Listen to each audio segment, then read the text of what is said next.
이 시간 하나님의 마음이라는 제목으로 하나님 말씀 증거하겠습니다. 오늘은 우리를 부르신 하나님의 마음에 대한 말씀을 듣고자 합니다.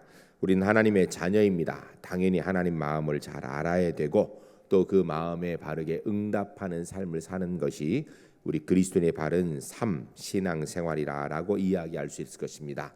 본문 말씀을 근거로 해서 하나님 마음에 대한 말씀을 듣는 동안에 나는 하나님의 마음을 얼마나 공감하고 있는가, 그 마음에 내가 얼마나 합당하게 응답하고 있는가 깊이 돌아보시는 가운데 우리 제일교회 모든 성도님들 하나님의 마음을 누구보다도 가장 잘 알고 누구보다도 가장 깊이 공감하고 누구보다도 가장 정확하게 그 하나님의 마음에 응답하며 살아가는 하나님의 사람들이 주 안에 모두 될 수 있기를 주의 이름 간절히 축복합니다. 첫 번째 따라하겠습니다. 우리를 초청하시는 하나님 마음에 응답합시다. 사랑은 주고 싶은 마음이죠. 그리고 또 함께하고 싶은 마음, 더불어 살고 싶은 마음입니다. 그런데 이 사랑이 배척을 당하게 되면 가장 고통스러운 고독에 빠지게 되는 것입니다. 우리가 과거에 너무 어렵게 살아온 시간이 있었던 탓에 그런지 사랑하면 주로 구제, 물질적인 것으로 연결시키는 경우가 많습니다. 먹을 것 주고 입을 것 주고 돈이나 챙겨주면 그게 사랑인 줄 알아요. 그런데 그거는 사랑의 전부 다가 절대 아닙니다. 언제든지 보면 절대 빈곤의 문제, 먹는 문제가 해결되어지고 나면 그 사회에 늘 문제가 있고 시끄러워집니다. 이유는 사랑이 진짜 없기 때문이에요. 먹는 건 해결했는데도. 즉 사랑은 결코 먹고 입는 물질적 차원에 머무르는 것이 아니라 그보다 더 높은 차원, 더불어 함께하고 싶은 마음, 이게 바로 사랑이라는 것입니다. 그러므로 우리를 향하신 하나님의 사랑은 우리와 함께하고 싶은 마음인 것입니다. 하나님 우리를 사랑하신다 이야기는요, 하나님이 나와 함께하고 싶어 하시는구나 라는 이 마음이에요. 우리가 하나님을 사랑한다 그러면 우리가 하나님과 함께하고 싶은 마음이라는 것입니다. 이 하나님의 마음이 본문에 임금님의 잔치 비유로 나타나고 있습니다. 잔치에 초대에 함께 즐기자는 것입니다. 그런데 오늘 본문에 보면 그 잔치에 초대하는 조건이 없습니다. 그냥 무조건 초청하고 있는 것입니다. 함께 즐기자, 이게 본문의 주제이고요. 이게 바로 하나님의 마음입니다. 그런데 이 하나님의 마음이, 사랑이 거절되어져서 하나님의 마음이 괴롭고 아픈 것이 본문에 나타나 있는 것입니다. 우리는 하나님을 묘사할 때 가장 많이 사용하는 것이 사랑의 하나님이라는 단어를 통하여서 묘사를 합니다. 이 사랑의 하나님이 구약에서는 기다리시는 하나님, 보상의 하나님, 심판의 하나님으로 나타납니다. 그렇기 때문에 권선징악을 주도하시고 죄인을 심판하시고 진노하시는 하나님으로 기록되고 있습니다. 신약에 오게 되면 이 하나님 모습이 좀 달라지는데 계시의 하나님, 적극적으로 행동하시는 사랑의 하나님으로 기록되어 있습니다. 오늘 본문의 하나님은 그 사랑이 배반당하여서 심판하시는 것으로도 나타나고 있는 것입니다. 잔치에는 필요한 것들이 여러 가지 있습니다. 음식도 필요하고 좋은 분위기도 필요합니다. 그래서 분위기 메이커를 이렇게 일부러 띄우기도 하지요. 그런데 사실은 이런 것보다 진짜 중요한 게 있습니다. 잔치에서 제일 중요한 것은요, 손님이 많아야 됩니다. 잔치집을 풍성한 음식을 준비하고 좋게 마련했는데 손님이 없다면 그것은 준비한 잔치가 다 소용이 없게 되는 것이죠. 잔치집에는 첫 번째 손님이 많아야 돼요. 두 번째는 손님의 질입니다. 잔치를 베풀었는데 잔치를 오히려 깎아먹고 분위기를 망치는 사람들만 가득하면 그 잔치는 엉망이 되겠죠. 그러나 잔치를 빛낸 품위 있는 손님들이 가득하면 그 잔치가 정말 축제가 되는 것이죠. 세 번째는 순수한 마음으로 와야 됩니다. 잔치는 우리가 어느 집에 잔치가 있다라고 부르면 우린 주로 어떻게 합니까? 먼저 치불책을 찾아보죠. 저 사람이 내게 얼마나 부조했는가 찾아보고 부조했으면 나도 하고 아니면 하지 않고 우리는 이 일을 상부상조하는 일이라고 얘기하지만 사실은요, 장사 속이죠. 거래하는 것과 뭐가 다릅니까? 지극히 정치적인 모습인 것입니다. 오늘 보면 3절에 하나님께서 먼저 초청하시는 것이 나타납니다. 잔치를 준비한 후에 임금이 오라라고 초대를 합니다. 그런데 문제는 모든 사람이 싫다고 오지를 않는 것입니다. 그러자 임금님이 다시 초청합니다. 4절에 보면 종들을 보내어 이렇게 얘기하라 합니다. 소와 살찐 짐승을 잡고 모든 것을 갖추었으니 모든 것이 준비됐으니 그냥 와서 즐기기만 해라 라고 이렇게 얘기합니다. 이 초청에 대해서 5절에 보면 두 번째 다시 초청을 거절합니다. 6절에 보면 거절할 뿐 아니라 남은 사람들이 되려 임금의 종을 능욕하고 죽이는 일까지 벌이게 됩니다.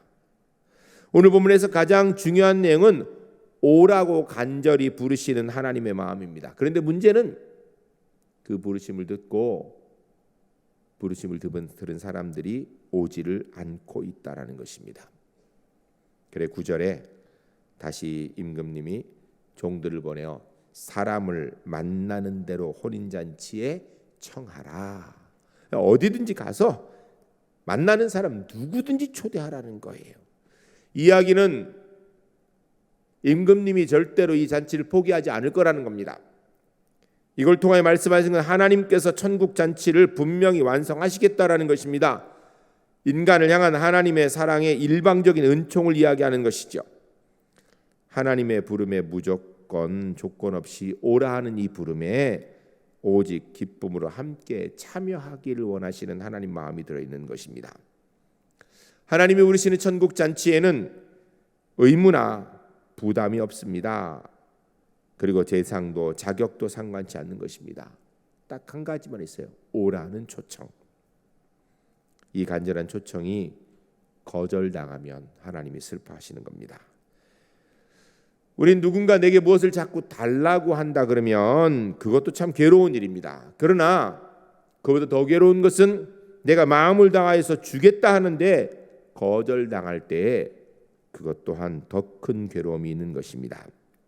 오늘 본문에 임금님은 손님이 많이 와주기를 기대하고 있지만 아무도 오지 않았다는 것입니다. 이 거절당한 임금님의 마음, 바로 하나님 마음이에요. 이 거절당한 하나님의 마음, 결국은 하나님께서 만나는 대로 상관하지 말고 다 데려와 내 집을 채우라 라고 말씀하셨습니다. 이것에 우리가 응답하고 살아야 될 것입니다. 오늘 대림절 두 번째 주일입니다. 여러분, 대림절은 뭐 하는 날이죠? 대림절 우리가 왜 보내고 있죠? 성탄절을 준비하고 성탄절의 의미를 새기고 성탄의 의미를 바로 하기 위해서 기다리는 시간, 준비하는 시간이 대림절입니다. 성탄절이 무슨 날입니까? 아기 예수님께서 우리의 구원을 이 땅에 오신 날을 기념하는 날이 성탄절이에요. 어떻게 준비해야 될까요? 여기 추리 아주 예쁘게 잘 해놨습니다. 성탄절 되면 이렇게 추리를 해요. 여러분이 추리하는 거 좋은 일이죠. 잘한 일이에요. 이거 준비해야 성탄의 분위기도 나고 또 성탄의 의미도 좀 더 생길 수 있을 거예요. 또 성탄이 되면 크리스마스 캐롤을 부릅니다. 찬송가도 부르고 그냥 또 다른 캐롤도 많이 불러요. 그 좋은 일입니다. 불러야지요. 그런데 성탄 추리도 준비하고 캐롤도 부르지만 이것만 가지고는 성탄을 제대로 준비하는 게 아니에요. 왜 이 추리를 준비하는지, 왜 성탄 캐롤을 부른지를 바로 알아야 돼요. 성탄절은요, 서로 선물 주고받는 날이 아니에요. 성탄절은 구제하는 날이 아닙니다. 물론 우리 교회도 사랑의 쌀을 모아요. 성탄 소식을 전하기 위해서. 그래서 성탄 소식을 전하기 위해 사랑의 쌀을 모아서 그것을 어려운 분들에게, 주변 이웃들에게 나누어 줄 것입니다. 그러나 성탄절은 구제하는 날이 아니에요. 성탄절은 뭐 하는 날인가? 전도하는 날이 돼야 되는 거예요. 왜냐하면 아기 예수님께서 이 땅에 우리의 구원을 위해서 오신 날입니다. 그 의미를 온전히 안다라면 그 뜻을 이루는 것이 성탄을 제대로 준비하는 것이죠. 이번 대림절 기간 동안에 예수님이 이 땅에 오신 이유를 우리가 온전히 이루기 위해서, 그 하나님 마음에 응답하기 위해서 전도하는 시간으로 보내는 우리 제1교회 하나님의 사람들이 주 안에 모두 될 수 있기를 주의 이름 간절히 축복합니다. 두 번째 따라하겠습니다. 하나님 마음에 응답하려면 내 상황은 잊어야 합니다. 한 선교사님이 아프리카로 선교를 가셨습니다. 아프리카에 선교를 가셨는데 문제는 아프리카는 언어가 하나가 아니죠. 그러다 보니까 부족마다 언어가 달라서 언어를 다 배워서 가기 어렵습니다. 한 부족에 갔는데 언어가 통하지 않아요. 그래도 이 추장이 손님이 왔다고 자기 집에 머물게 하였는데 말이 통하지 않았지만 추장 집에서 눈치로 손짓 발짓 하면서 생활하고 또 복음도 전하였습니다. 이 추장 집에 손님으로 있다 보니까 이 추장 집에서 추장님이 제일 좋은 음식이라고 대접을 하였는데 그게 뭐냐면 선지였습니다. 사슴피였어요. 우리는 선지를 어떻게 먹어요? 끓여서 이렇게 먹죠. 국으로 선지국을 먹습니다. 그런데 이 사람들은 끓이는 것이 없이 그냥 사슴피를 반죽하여서 걸쭉하게 해서 그것을 이렇게 벌컥벌컥 마시는 게 최고의 음식이었어요.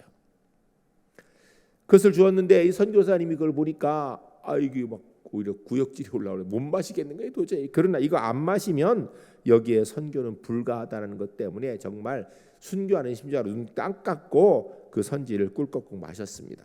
근데 문제는 앞에 마신 그 추장이 마시고 나서 트림을 꼭 하는 거예요. 그러면서 트림을 해야 이게 이제 선물을 제대로 받은 것이 된다라는 거예요. 근데 트림을 하려니까 속에서 올라올 것 같아요. 그래도 꾹 참고 트림까지 했습니다. 그래서 그 선물을 잘 받았어요. 그 일주일 동안 문제 없이 복음을 그곳에 잘 전했습니다.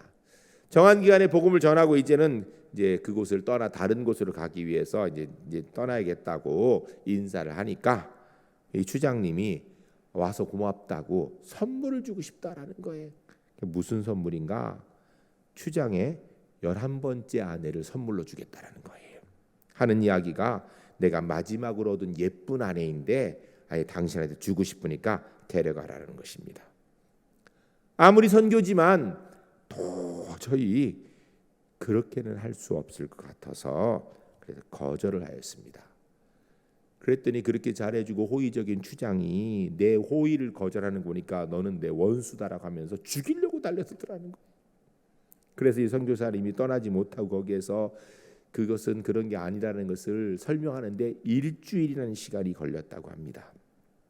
여러분, 호의를 거절한다는 것은 기본적으로 원수가 된다라는 말과 다름이 없는 것이죠. 그건 지금도 우리에게 통용되는 일이죠. 오늘 본문에 보면 왕의 초청에 거절하는 이유가 다 한결같습니다. 구체적인 내용을 보게 되면 동일한 비유가 있는 누가복음 18장에 보면 14장 18절에 보면 다 일치하게 사양하여라고 이야기합니다. 임금님 마음이 얼마나 섭섭할지 생각하지 않고 그냥 자기 상황 생각하고 거절하는 거예요. 오늘 본문 5절에 보면 그들이 돌아보지 않고 한 사람은 자기 밭으로 한 사람은 자기 사업하러 가였다고 합니다. 6절에 그 남은 자들은 종들을 잡아 모욕하고 죽였다라고 이야기합니다. 동일한 비유가 있는 누가복음 14장 18절로 20절 말씀 보면 뭐라고 이야기하는가? 나는 밭을 샀으니까 어쩔 수 없이 나 나가봐야 된다고 새 밭에 일을 해. 나는 소 5겨리를 샀으니까 이 소들이 괜찮이 시험하러 나가봐야 된다고. 나는 장가 들었으니까 시간이 없다고 바쁘다고. 무슨 이야기입니까? 전부 하나같이 동일하게 내 상황을 이야기하면 내가 바빠서 내 일이 많아서 내 일이 어때서 나 이거 못하겠다라는 이야기입니다. 초청하는 임금님의 마음에 대해서는 아랑곳하지 않고 생각하지 않습니다. 그냥 자기만 생각하고 자기 유익, 내 상황 생각하고 거절하는 것입니다. 여러분, 초청에 응하려면 먼저 내 계획과 상황은 뒤로 해야 됩니다. 초청자의 마음을 생각하며 초청에 대한 감사함으로 받아야 됩니다. 하나님이 우리를 초청하셨으면 초청하는 하나님의 마음을 생각하고 감사함으로 받고 내 상황은 환경은 좀 뒤로 해야 되는 것입니다. 초청에 응하는 태도에 빈부 귀천이 저울돼서는 안 됩니다. 물론 자기 중심적인 생각에 빠져도 안 되는 것입니다. 내 상황의 모든 문제 다 뒤로 하고 오로지 초청하는 하나님의 마음을 이해하며 거기에 응답해야 되는 것을 말씀하는 것입니다. 이것이 바로 초청에 응하는 자의 바른 자세의 마음입니다. 오늘 본문에 보면 악한 자나 선한 자나 불문하고 만나는 대로 불러오라고 합니다. 뿐만 아니라 사람을 강권하여 데려와 내 집을 채우라는 것입니다. 모두 불러와 이 기쁨을 함께 나누고 싶다라는 것이 하나님 마음이라는 것입니다. 강권하여 데려오라는 것, 이게 본문의 중요한 핵심 요지입니다.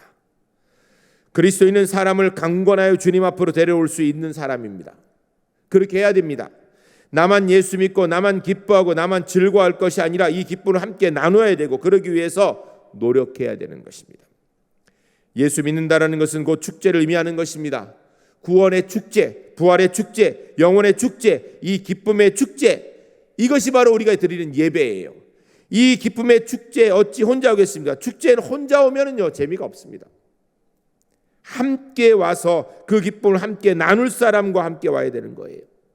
그래 엄밀히 얘기하면 교회 올 때 우리 혼자 오는 것은 잘하는 일이 아니에요. 교회 오기 전에 들러서 함께 손잡고 와야 되는 거예요. 여러분, 예배당에 주일날 오기 위해서 나는 이번 주에 누구를 좀 같이 이 축제 하나님 앞에 데리고 나와야 될까 고민하고 그리고 예배 오신 적이 있으신가요? 그냥 나 혼자 오기도 급급하지요? 이건 잘하는 게 아니에요. 이번 한 주 동안 아니 사실 매주 그래야 되는데 특별히 대림절 기간 동안에 더 그래요. 이번 주에 누구를 같이 하나님의 천국 잔치에 데려올 수 있을까 고민하고 찾으시기 바랍니다. 그리고 다음 주에 오실 때 강권하여서 예배 오기 전에 들려 손잡고 함께 하나님의 천국 잔치에 참여하는 우리 울산지엘교회 하나님의 사람들이 될 수 있기를 주의 이름 간절히 축복합니다. 아멘 안 하는 사람은 그냥 올 거죠. 또 그러지 맙시다. 이번 주 일주일 동안 고민하세요. 나 누구를 함께 모시고 올까? 그리고 꼭 함께 손잡고 천국 잔치에 참여하는 우리 제1교회 하나님의 사람들이 될 수 있기를 주의 이름 간절히 축복합니다. 세 번째 따라하겠습니다. 하나님 마음에 응답하려면 내 의를 버려야 합니다. 11절 보면 잔치 자리가 채워졌습니다. 임금님이 들어와서 보시니까 그 많은 사람들 중에 예복을 입지 않은 사람이 하나 있더라는 것입니다.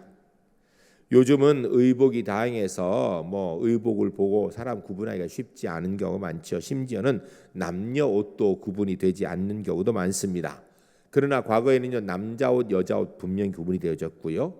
그리고 양반 옷, 상민 옷 구분되어졌고 임금님의 옷, 평민의 옷 이거 구분되어졌습니다. 옷은 신분을 나타내는 수단이었던 것입니다. 지금도 이런 경우가 있어요. 여러분 이스라엘에 가면요 지금도 어떤 사람들을 보면 봄, 여름, 가을, 겨울 할 것 없이 검은 모자, 정장, 검은 코트, 두꺼운 거 겨울은 괜찮은데 여름엔 아마 땀이 날 텐데 그래도 그걸 입고 있습니다. 그리고 수염을 기르고 머리를 이렇게 돌려가지고 쭉 늘릴 사람이 있어요. 그 사람들을 종교인이라 그럽니다. 이스라엘 가면 길에 가다 보면 만날 수 있어요. 언제든지. 그 사람들은 세상적인 일을 안 합니다. 자기는 성경 읽고 그냥 주의 일만 한다고 하는 사람들이에요. 여러분 의복은 대단히 중요합니다. 왜냐하면 신분을 나타내기 때문이에요. 2000여 년 전에 옷은 참 귀합니다. 지금은 신분을 나타내는 일이 별로 없지요. 그러나 2000여 년 전에 옷은 참 귀했습니다. 옷 하나 가지고 봄, 여름, 가을, 겨울만 입는 게 아니라 좋은 옷은요 막 3대를 물려 입기도 했다는 기록이 있습니다. 이러한 때 여러분 이 옷을 자주 빨았겠습니까? 여러분 자주 빨면 옷이 상합니다. 자주 안 빨아요. 결국은 옷이 지저분하고 더러운 거죠. 그런데 잔치를 베풀게 되면 좋은 옷 입고 가려고 하는데 옷이 없는 거예요. 그래서 대개 잔치를 베푸는 주인이 예복을 보내고 그 예복을 집에서 갈아입고 그리고 잔치에 참여하는 경우들이 있었다라고 합니다. 오늘 근데 본문은 보면 길거리에서 다니면서 닥치는 대로 다 마구 불러왔기 때문에 미리 예복을 보낼 여유가 없습니다. 그래서 아마 잔치장 입구에서 예복을 주고 그 예복을 입도록 하였던 것 같습니다. 주인이 마련한 예복을 입고 그리고 나서 잔치장에 들어갔던 것입니다. 근데 어찌된 영문이지 한 사람이 옷을 입지 않고 있는 거예요. 왜 안 입었을까? 여러분 일반적으로 남들이 다 옷 하나씩 받아 입고 있을 때 나가 못 받다면 어떻게 해요? 나 못 받았다고 달라고 하지 그냥 가는 경우는 거의 없거든요. 근데 이 사람은 유독 입지 않았습니다. 왜 그럴까? 아마 입기를 거절하였던 것 같습니다. 어쩌면 그의 생각에 이 집에서 주는 그 예복 잠시 입고 또 벗은 것보다 차라리 그냥 내가 원래 입던 옷 이게 더 그냥 좋다고 그대로 입고 있었을 것 같습니다. 혹은 아마 갈아입기 귀찮은데 그냥 잔치 먹고 갈 건데 라고 하면서 갈아입지 않았을 것입니다. 12절에 보면 임금이 와서 그를 한눈에 알아보고 어찌하여 예복을 입지 않았는데 여기 들어와 있느냐라고 물었습니다. 그러나 그가 유구무원 한마디도 대답하지 않고 있더라. 이때 임금님이 대단히 노하여 사원들에게 명령합니다. 13절에 보면 임금이 사원들에게 말하되 그 손발을 묶어 바깥 어두운 데 내던지라. 거기서 슬피 울며 이를 갈게 되리라 하니라. 아멘. 여러분 이 본문의 말씀을 어렵게 해석하려고 할 거 없습니다. 옷은 우리를 감싸주는 일을 하죠. 더럽고 추하는 것을 가려주는 일을 합니다. 본문의 예복은 심판을 이야기하는 것이 아니고요. 그것은 결과이고 하나님의 의와 새로운 신분을 아멘으로 받아야 된다는 걸 이야기하는 거예요.